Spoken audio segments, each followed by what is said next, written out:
Hey, there he is. Hey Pat, how you doing? Hey, good, Mr. Perkins. Thank you so much for taking the time to speak with me today. I really appreciate it. I got you. No problem. Cool, cool. Let me get set up real quick. All right. I'm interviewing former NBA players for a new series of articles, which I'm putting on medium.com. And I've really prepared for this interview. My goal is to ask you questions that you haven't already answered a million times. I'm ready whenever you are. I'm good. All right, cool, cool, cool. All right, you always speak fondly of growing up in Brooklyn. Besides basketball, how did that shape your worldview? It shaped it a great deal, because Brooklyn was a borough of so many things and so many people, diverse people, but there were bad elements within the borough and my neighborhood. Coming from Bedford Sky, the saying goes speaks for itself: "Do or die." And so, as a kid growing up, you had to maneuver yourself throughout the neighborhood to kind of like survival of the fittest. And you saw so much going on, um, as far as terms of robbery, people getting snatched, fighting, killings. Um, the most memorable thing I remember was blackout. Yeah, Had a blackout there, and people running and looting and things of that nature. So it shaped your mind as a young kid to be very careful and cautious. And parents probably worried more so than anything, and I didn't really take that in consideration. But as I grew up, you found out that not only those things that were happening in your neighborhood were happening, in various places. So you just lived that way. I didn't have a silver spoon in my mouth or anything like that. So you kind of be like on the guard every time where you go somewhere else. You feel like this is going to happen wherever you go, wherever it's, even though it's peaceful and everything like that. But you just felt on guard every time, everywhere I went. almost some like PTSD from growing up Mm, during such a tumultuous time, yes, yes. for sure. All right, which accomplishment are you more proud of? Championship at UNC or sticking it out and completing your degree? Sticking out and getting that degree. Yeah. Um, that was probably one of my weaknesses going into, and one of the more concentrated things that I wanted to accomplish, because I would have been, as Coach Smith has pointed out several times to me as I was playing there.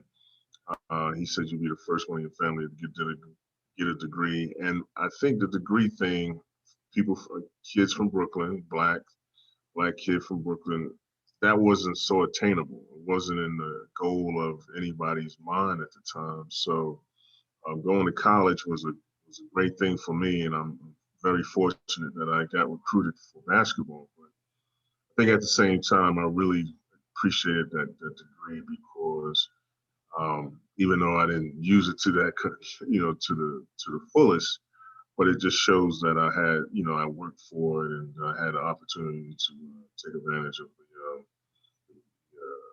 things that I did at Carolina. That's awesome. All right, so Bobby Knight coached you in the '84 Olympics. Y'all's personalities seem diametrically opposed. How did y'all get along? How did y'all jive together? And let me tell you, Bobby Knight he was a he was a raging fire. That as best I can describe, Mm. because he would he changed from left to right, and that's how fire does. You just never know where it's going to go. So, um, but he was very he was definitely different from Coach Smith, but they had the same principles. They wanted to win. They wanted to get the best out of you, and they did it in different ways. And like I said, I went in there with the philosophy of doing everything kind of correctly. And there's a story to be told. Um, he yelled at everybody on the Olympic team, and he was going after Leon Wood. He even went after Michael. He went after my good friend Wayman Tisdale, who passed away. And he went down the line, but he never yelled at me. So one day he pulled me to the side. He says, "My coaches say that I haven't gotten on you. But he says, the reason why I haven't gotten on you is because you haven't done anything wrong. You know, you're fundamentally sound, you pass the ball, blah, blah, blah. So today, if I get on you, don't take it personally because of the fact that my coaches made this a point of preference. So I get out there and I threw the ball away in practice. Now I don't know if he's really actually yelling at me or if he's from prior to what he said is that what he's doing. So it goes to show you that I mean he was just one of those he was very personable at times, but he was a stickler for winning and making sure that he did things the right way. And the right way for him was, you have to do it perfect. So, but yeah, we were opposites, but we got along pretty good. It seems like you got along with everybody because I scoured the internet. I didn't see any fights. I didn't see any suspensions. Nobody even says anything bad about you on Twitter, and that's unheard of. You can't get on Twitter without somebody trashing somebody. I mean, there's people you just got to do your research. Okay. All right. Well, we'll see. I had one fight with Bill Lambert. Okay, I didn't see that one. That one didn't make YouTube, I don't think. Yeah, I had one stickler with Bill Lambert one time I looked threw the ball at him. He instigated it and I reacted. So. All I could find was you got fined one time for coming off the bench between the Sonics and the Lakers. I think there's a little bit of a fight. Yeah, well, I was checking in. I pleaded my case. I was checking in, and I thought I was checked in, and so when that happened, I kind of stepped in the court. Yeah. All right, I got you. All right, so you get to Dallas and you adapt to the NBA really quickly, but I know young players always get cooked at least one time by an older player. Who was your welcome to the NBA moment? That's easy. I was a rookie, and I was coming to camp late at the time, and the first game, Coach Mata, I would thank Mata for this. He put me out there against the Boston Celtics, and my first cat I had to go against was Robert Parrish. Oh man, the big chief. Kevin McHale, and Larry Bird. Yeah. So I got switched on all three of them in an exhibition game, and a preseason game, and I got to the middle of the circle. I had to jump for the jump ball, start the game, and Robert Parrish said to me, he said, "What's up, young fella?" And in this deep chief type voice, I was like, "Oh my God," So I mean, for him to acknowledge me for the first time and then go out there and kick my butt, I mean, I would never forget that experience. But that was the welcoming to the NBA at the time for me. It can only get easier after you face those Celtics teams. It did. All right. So why didn't the Mavericks pay up and re-sign you in 1990? Well, that's interesting. As time went on, well, at the time, I didn't really know why they didn't. Yeah. And I was kind of like not understanding why. I've been here for I think it was 5-6 years already, and they would not re-sign me, and I couldn't believe it. So that eventually I went to the Lakers, but as time goes on now, past years, I found out why they didn't. Why they didn't. And I was talking to peers of the NBA and people in those managers, GMs, and Rick Son and all them. They told me that I had a knee that would not last no more than 2 more years. Okay. I had a bone on bone. I had tendonitis. Yeah. I remember hearing that. I had tendonitis, and then they took X-rays, and they didn't want to, fully, go with me because they thought that knee was going to be bad, so it was going to give out. But not knowing what I was doing at the time, not knowing all this information, I was strengthening that knee to my fullest every day. I mean, I went through rehab for myself. I got a hold of a sports medicine doctor. He told me what to do. Yeah. and I was doing it almost every day. Now the Mavericks didn't know all this, but at the same time, I had got traded, of course, and a free agent. I went to the Lakers. By the time I got to the Lakers and then Seattle, that knee never hurted me again Oh, because of all the work I was doing. yeah. So this had to be the fourth, fifth year with the Mavericks, and they didn't really want to sign me. So I think I spent 17 years. So this would have been like 10, 11 years more. I played on both legs, but actually they said I had just that knee was going to give out. So that's why the reason they didn't sign me. I thought it was something else personal, Yeah. but it was because of my knee. Yeah. Well, everything works out for a reason. All Yeah. right. So I know you're a family man now. You can keep it PG, but how much fun was it playing for the last iteration of Showtime Lakers, Los Angeles, early 90s? Oh, it was great. So when I got there from the Mavericks, it was a whole nother level of playing, professional, um, all around the clock, on and off the court. You had, Mm. of course, you had Kupchak there, you had Jerry West, Bus.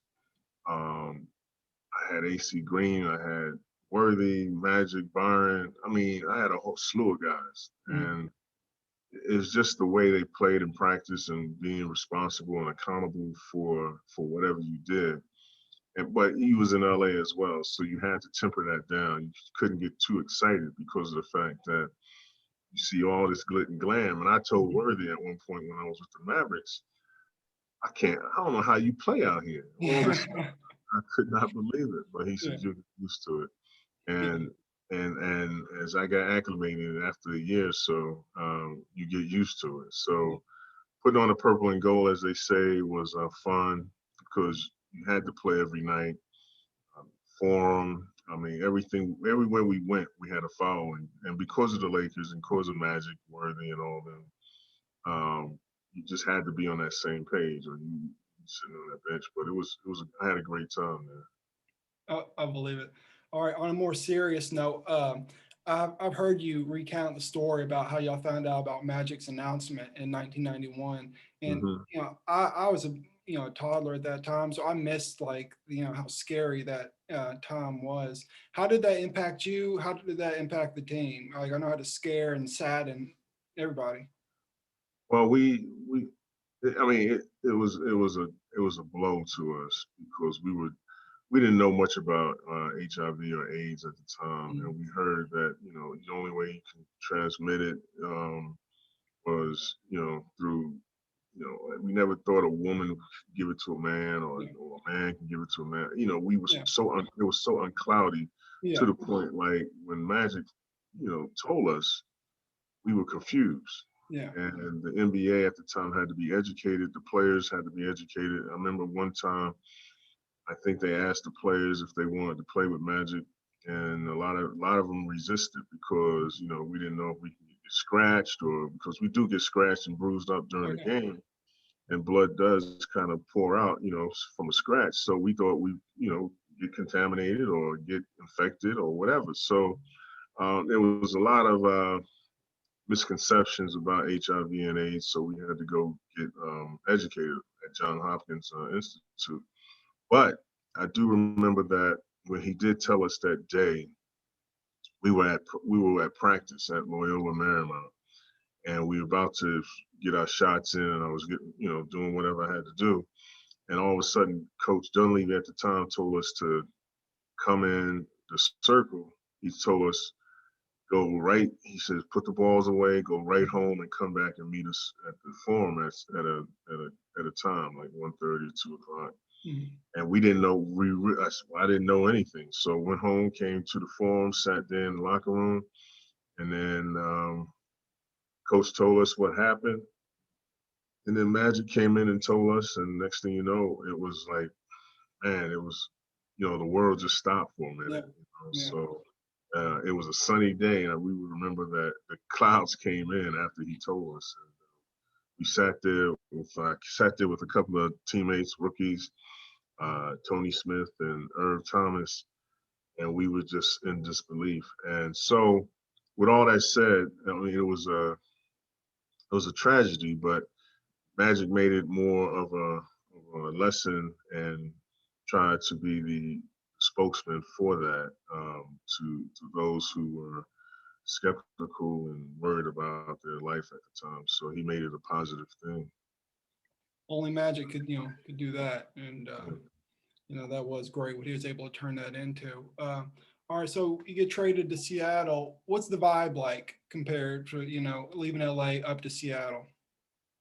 So Seattle was a whole different city. Yeah. It wasn't LA. It was you can. It was like I was on a plane, and it was like the noise of LA was fading into this Northwest Emerald City. Mhm. It's like you don't hear the rah rah anymore. Yeah. It was more or less like more quiet and see families alive. It was a family city, of course, but it was a diverse city, but it was a unique one as well because people accepted you for who you were, I guess, in some ways. But at the same time, um, it was so quiet. It was just the opposite of LA, and of course, they didn't like LA. So Yeah. when I got there, transitioned in pretty well. I was kind of like humbled because I went back and Seattle made me do a lot of more things about thinking about a lot of things, reading more because of the fact it rained so much up there when I got up there, Yeah. and I couldn't understand why they wanted me because they had a team. They had everybody. They had Derek McKee, Michael Cage, they had Dana Barros, they had Eddie Kenneth Payne. Johnson, Gary Payton, or so on and so on. Everybody was there. So with that said, I fit in. George Carl was a Carolina guy, and he made it work. And he implemented me, and he played a outside in offense or inside out offense, rarely, and we just spread the floor. That's where things started happening just a little bit different. And so I got acclimated into the community and did a lot of things. And on court, I had a good time there. Well, speaking of getting into the community, you had your own radio show, and I know you had different stars coming and going. Uh, Besides the radio show, what was your personal soundtrack? What music were you listening to back in like the mid '90s? So I was there was a lot of R&B at the time, Mm. and it the reason why I did the show was because it was something else to do at the time. But uh, the radio music that I was trying, the genre I was trying to listen to, Seattle didn't have. Yeah. They had a radio station, and everybody listened to it, but it was always the top 40. So whatever you heard 1 hour, you heard in a whole nother half hour. So I wanted to do something different, and with the music background, I got with one of the people at the Sonic's office, Yeah. and she put me down on Cube 93, which was owned by the owners of the Seattle Supersonics.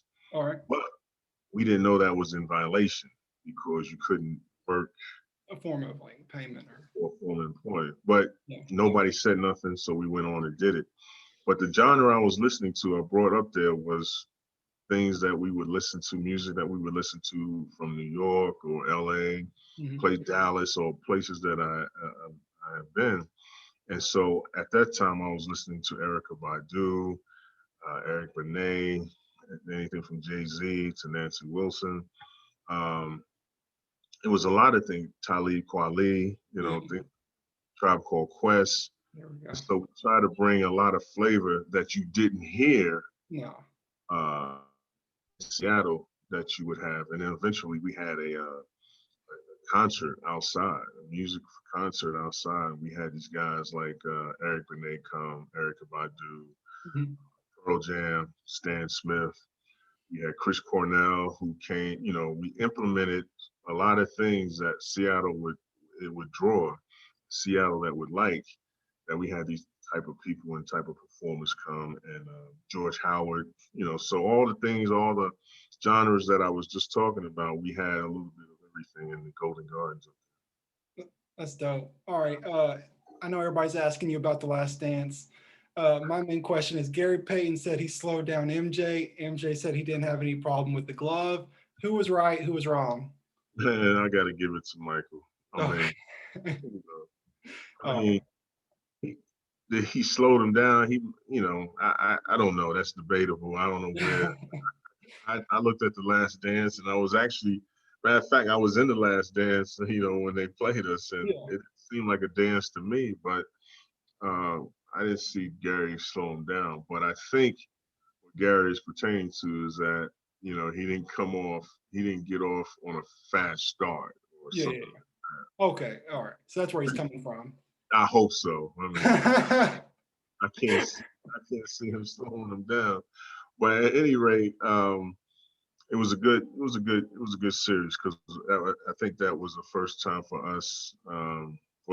First time as a team for us to get there, and it was special for Seattle as well. We wish we could have done better, but Michael and company was just too strong for us. I mean, at the time, and we were rookies in a sense to go into the finals, and that Last Dance sequel that he had, you got to know Michael a little bit better on the inside because everybody saw him as a player and airborne type player.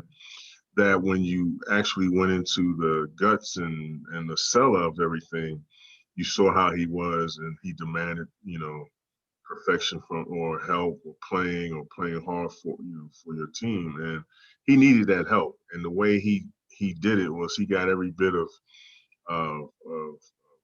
performance out of you because of the fact that he knew that he needed a Steve Kerr, he needed Pippen to play like he did because of the fact getting out of the East with Detroit, as you can tell, Detroit was on him all the time. So if he got out of the East, he knew that he had a very good chance of beating the teams in the Western Conference.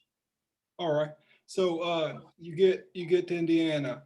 You're in your third NBA Finals appearance now. Uh, Mm-hmm. was that your best chance at a ring? You think?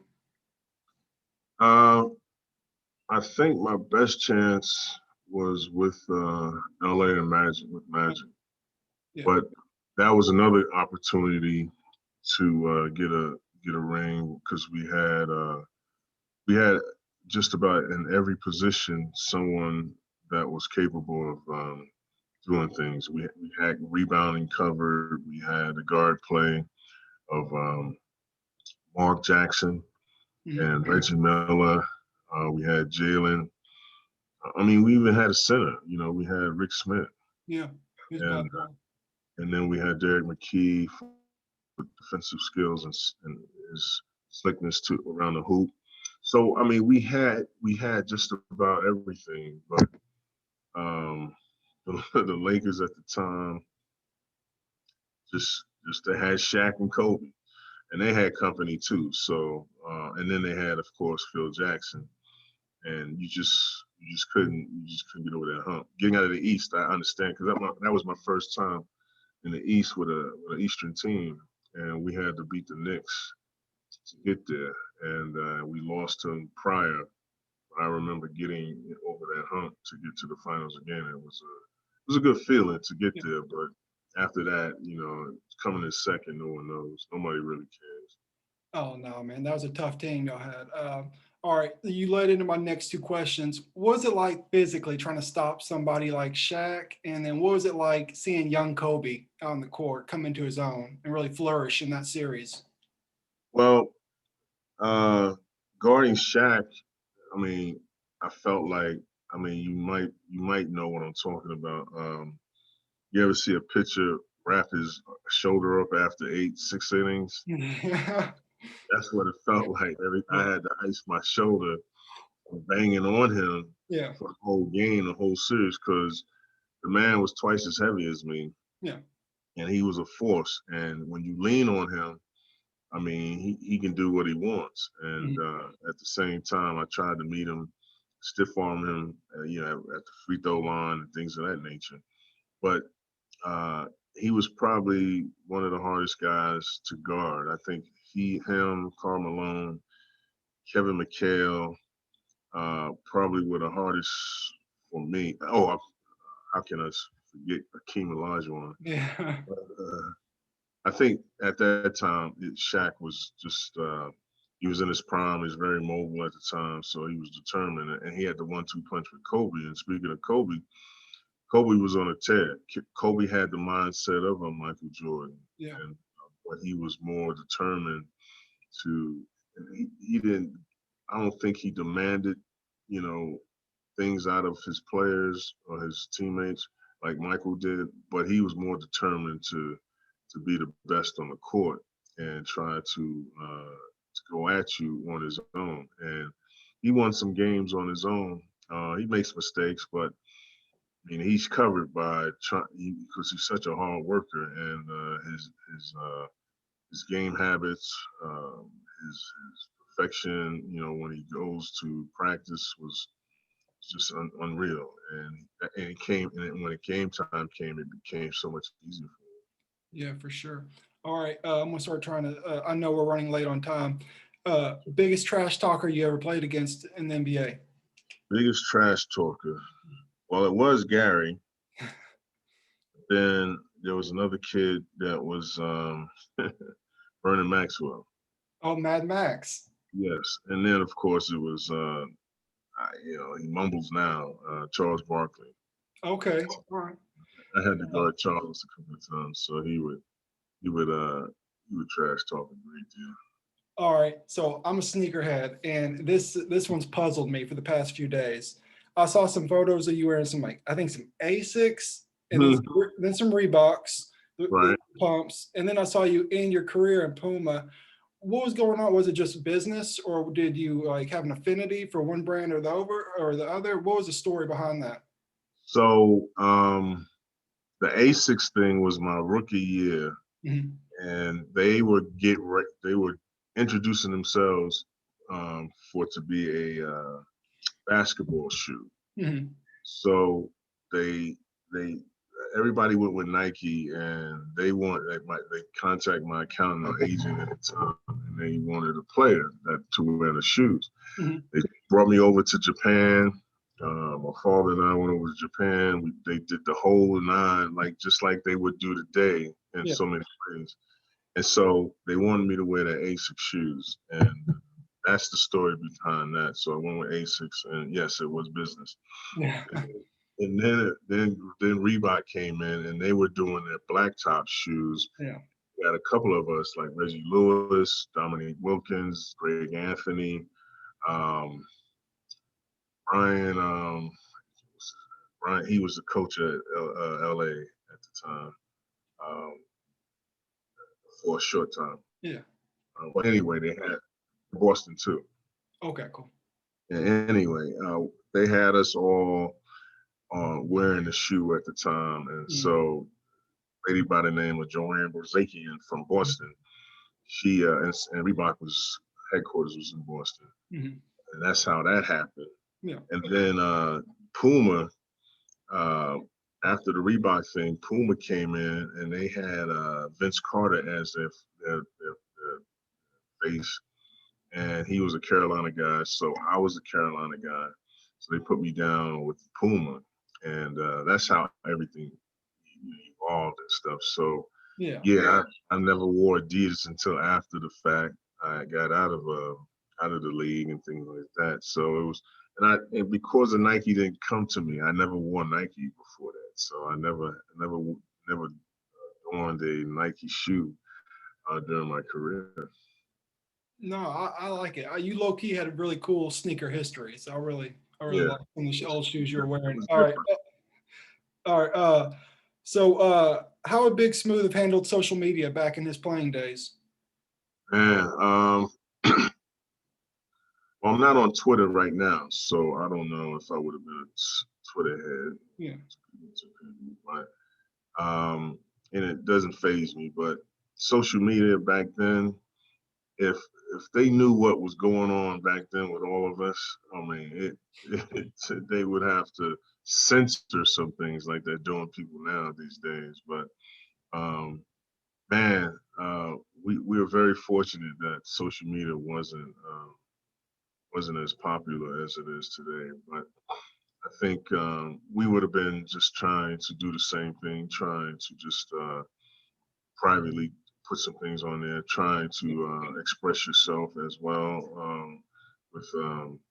With, like I take for instance Brooklyn and the history of Brooklyn, something meaningful to blacks or things of that Mhm. nature. Mhm. Kids, being a role model. I think Yeah, that was more the concentrated thing at the time, trying to be a role model at the time. So you would have done some things that were positive for kids and things of that nature. for sure. All right. So while we're reimagining the past, what would it look like had you come of age nowadays? You know, you're shooting way more threes. You're not playing 80 games a season. You know, you're taking more games off. You Mhm. probably may not have stayed in college all 4 years. How would your career trajectory have changed? Well, if I probably, well, I stayed as long as I could, so I probably would have stayed. The years would have probably been the same Mhm. because the game now is evolved and wide open now. Not so much posting up. Yeah. The game is a little faster, so you and not playing as many games, it would have saved you to play longer. So, but at the same time, if I played like they do now, probably I don't know. I look at it different because if I'm shooting threes and everybody else is shooting threes, it's not a special thing. Back then, it was more of a point of emphasis, like to set the center up to make sure if the guard would penetrate or something like that, and I'm standing out there all alone. I mean, that was the competitiveness of the coach or the smartness of a coach where he just kind of like drew up the play Mhm. to get a basket. But Mhm. now you shoot a three, everybody shoots it, and it's not a commodity, like I would say, as much as it was back then. Because when Robert Horry shot it, or a Terry Mills shot it, or somebody like that who you least expect shooting it, it give you an advantage, and the other team now would have to adjust. No one has to adjust now because you know it's coming and everybody shoots it. Okay, that's an interesting way to look at it. I think you're being too humble, but that's I mean, I don't know. I mean, I would probably be shooting more. oh, no doubt. On the other hand, I would be shooting more and trying to be effective because I tell you, I worked at it to the point where um, I tell you, I was in LA at the time, and I shot a little bit in Dallas, but not as much emphasis on it. But when I Yeah, got to LA, there was a guy, Byron Scott, was shooting around with Mike Dunleavy, yeah. and real quick, I was leaving the floor, and they told me to come get some young fella. So I went and started shooting with them, and this Mhm. is how everything happened. And I couldn't beat them for nothing. But as time went on, even Vlade was even getting into the act. Yeah. So at the time, we went down there and shot with them. I shot with them, made it around the circuit. Got to make 10 to get, five around and five to get back. And they never missed. And so I started, doing the same thing. And then when I got to Seattle, I mean, was employed by a coach that he says, shoot that thing. You got license to shoot it if I keep working on it. And that's how it happened. So I was working on it. And then when Bird got around me, I was trying to leave the court, and Yeah. he was like, come in, get your shots up. So he would rebound for me. And That's awesome. he always told me, you always just got to make one to make the difference. So after 250 shots, 300 shots, he said, all you got to do is make one. And so that's the philosophy I had, a mentality I had when I went into the game. Like when you make one, you change the whole parameter of the premise of the game. Okay. All right. All right. So I don't know if you've been keeping up with like the controversy lately with like the Dallas Mavericks and the national anthem. And while I was doing research, I didn't realize that you didn't stand for the national anthem. Like, did you catch a lot of static for that back in the day? None at all. Huh. Um, I mean, none. The reasons there's two different reasons now for I don't know. Back then, it was so much. emphasis on what the flag meant or what it Mhm. stood for, opposed to what it is now. I heard Mark Cuban talk about it just briefly. He stopped playing it. I mean, he stopped playing the national anthem because of trying to deal with some of the issues that black Mhm. players had. Yeah. So they didn't play it. And if he kept quiet, no one would have known. But he stopped even. This wasn't the first time. It was more or less like he's been doing it not for a while now because there was no fans and things of that nature, as he said. But when I was there, I was coming into the league, and the religion I knew was Muslim Mhm. and Jehovah's Witness. Mhm. And so the latter one I took more seriously Mhm. because with my grandmother, Yeah. and the Jehovah's Witnesses, as you know, don't worship the flag or things of that nature. Mhm. So with all that said, I didn't stand for it or put my heart on, hand on the chest over my heart, things Yeah. of that nature. Yeah. Sometimes I would go to the bathroom or something like that Yeah. Yeah. to make it so, not so obvious. Yeah. But then when I couldn't do all that, I just respected, my peers and the team, and I just never stood. I mean, I didn't put my hand on my heart or turn towards the flag. I just turned another way. Mhm. It didn't Okay. later come till I think of Chris Jackson or uh, Mahmoud Yeah. when in Denver Yeah. when he made a big Oh, deal. yeah. Yeah, he made Mhm. a big deal about it, and that's when I it got it. became more of an issue.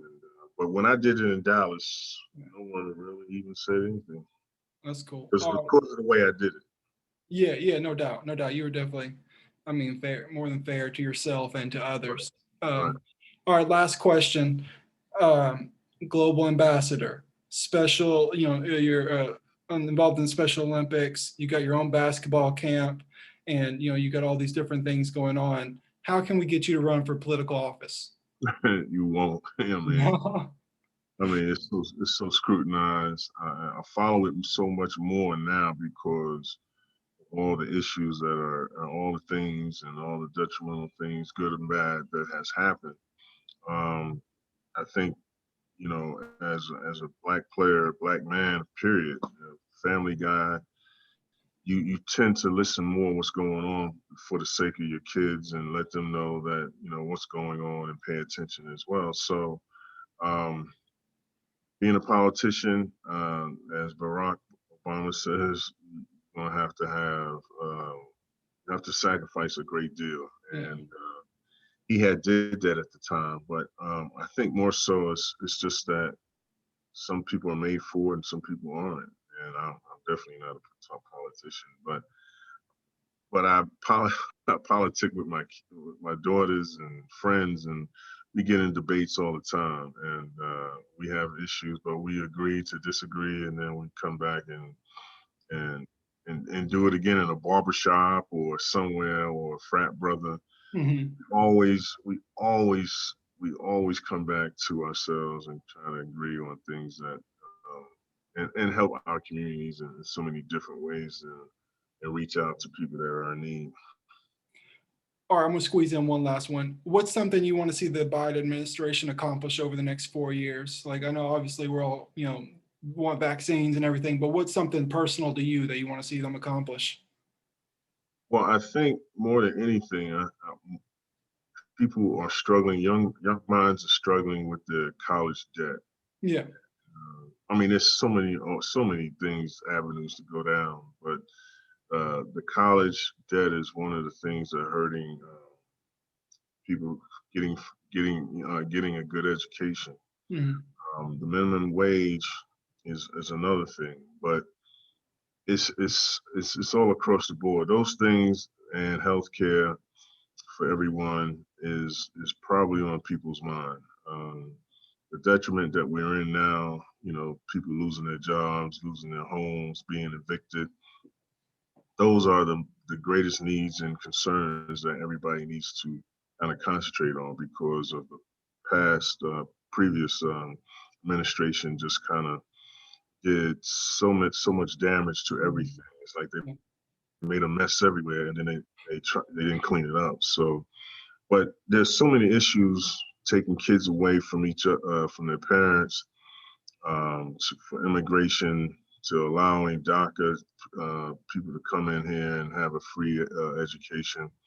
The mindset of that racial tension is so intense now that people are now hardened. Their hearts have hardened so much to the point where you don't know who you living next door to, tell you the truth. So I think one of the things that he needs to concentrate on is, racism is going to be here, whether in 4 years, I don't think he can do away with racism.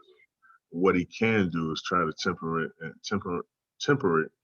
and at the same time try to help people in need the most. And I think the people in need the most are people that lack health care, minimum wage, and the college tuition, having people free up from paying these debts that they're in, and I think that would relieve a lot of stress for a lot of people, black and white. Yeah, no doubt, no doubt. That's beautiful. Mr. Perkins, thank you so much for taking the time to speak with me today. I'm going to work on getting this article in the next week or two. The goal is to give legends their flowers now, so you definitely earned them. And thank you so much. I really appreciate you taking the time to speak with me today. All right, man. Thank you for having me. Appreciate it. Sure, thank you. Have a good one. All right.